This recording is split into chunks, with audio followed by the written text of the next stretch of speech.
जय हिंद। मार्च 2021 मतलब अगले महीने एक जवान की शादी होने वाली थी। उसकी माँ उसके घर पे बाट देख रही थी, राह देख रही थी कि मेरा बेटा आएगा, हाथ में लाल पगड़ी लिए कि मेरा बेटा आएगा, उसके सर पे सहरा रखूंगी और घर पे एक बहू आएगी और उसका परिवार, उसका वंश आगे बढ़ेगा। लेकिन हुआ क्या? कायर पाकिस्तान की कायर फौज LOC पे हमारे जवानों को आए दिन निशाना बना रही है, शिकार बना रही है। अरे तुम इतने बड़े मर्द के बच्चे हो तो सामने आंखों में आगे डाल के बात करो, तो तुम्हें भारतीय सेना तुम्हारी औकात बता देती है, तुम्हारी आंखों में उंगलियां पूरी डाल के। लेकिन तुम ठहरे बुज़दिल, तुम्हारी औकात कहाँ की आमने सामने तुम लोग आगे बात कर सको। जोधपुर राजस्थान खेसजला गांव का एक नौजवान लक्ष्मण नाम का युवक मात्र 2 साल पहले भारतीय सेना का हिस्सा बने थे। वो बड़े उम्मीदों के साथ, बड़े जोश के साथ भारतीय सेना उन्होंने ज्वाइन की थी कि देश के लिए कुछ करूंगा, और वही वीर सपूत ने किया भी। आपकी रक्षा की खातिर जो जवान बैठे हुए हैं सरहद पे, उनके बारे में हमारे देश का मीडिया लगता है दिखाना भूल गया, बताना भूल गया है। लेकिन ये रॉयल सोल्जर जो बना ही अपने जवानों के लिए है, उनको कभी नहीं भूल सकता। पूरा मीडिया बिजी है किसान आंदोलन को कवर करने में, उसमें मिर्च मसाला डाल के यहाँ की वहाँ की करने में, पर उनको फर्क नहीं पड़ता कि देश का एक जवान जब सरहद पे अपना सर्वोच्च बलिदान दे देता है तो उसके परिवार पे क्या बीतती होगी। ये जवान जो वीर गति को प्राप्त हुआ, लक्ष्मण भाई किसान के परिवार से ताल्लुकात रखता था। माता पिता किसानी करके अपना जो है जीवन यापन चलाते थे। घर में 2 छोटे भाई बहन हैं। ये 2 साल पहले भारतीय सेना का हिस्सा बने थे। अभी छुट्टी आने वाले थे इसी महीने फरवरी में, क्योंकि मार्च में इनकी शादी थी। लेकिन आया तो तिरंगे में लपेट के। उनके घर में माता बाट देख रही थी कि मेरा बेटा आएगा, उसको अपने हाथों से लाल सहरा पहनाऊंगी। सहरा भी लाल घर पे बना के तैयार रखा हुआ था।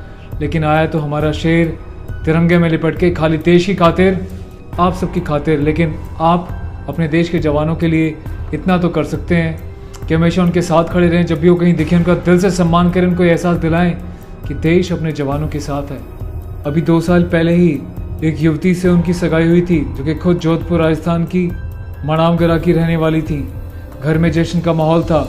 हालांकि 2020 में इनकी शादी हो जाती, पर कोविड के चलते हुए सब कुछ लॉकडाउन हो गया, बंद हो गया। तो शादी इनकी तय हुई थी 2021 में मार्च में। लेकिन अफसोस कि मेरा भाई अपना सहरा नहीं पहन पाया। लेकिन भारत माता की रक्षा के लिए उस तिरंगे को सर से बांध के ज़रूर उतर गया।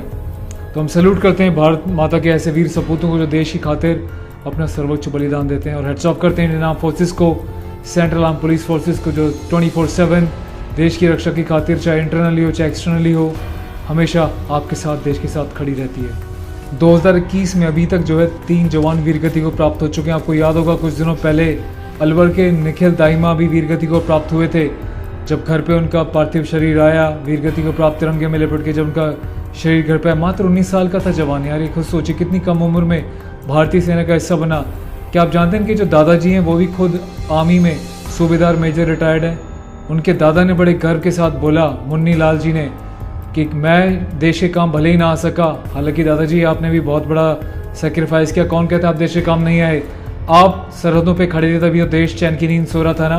दादा ने बहुत बड़ी बात कही कि मैं देश के काम नहीं आ सका, लेकिन मुझे गर्व है अपने पोते के ऊपर, निखिल दाइमा के ऊपर, जो भारत माता की रक्षा के लिए वीर गति को प्राप्त होकर तिरंगे में लिपट के आया। मुझे गर्व है उसके ऊपर। और दादाजी आपको ही क्यों, पूरे देश को, रॉयल सोल्जर परिवार को, हर किसी को आपके पोते पे गर्व है। हर एक जवान पे गर्व है जो देश की खातिर अपना सर्वोच्च बलिदान देता है। ऐसे देश के सपूतों का बलिदान कभी बेकार नहीं जाएगा। देश उनके साथ खड़ा है, उनके परिवार के साथ खड़ा है। रॉयल सोल्जर परिवार आप सबके साथ खड़ा हुआ है। जय हिंद। ख्याल रखिएगा अपना।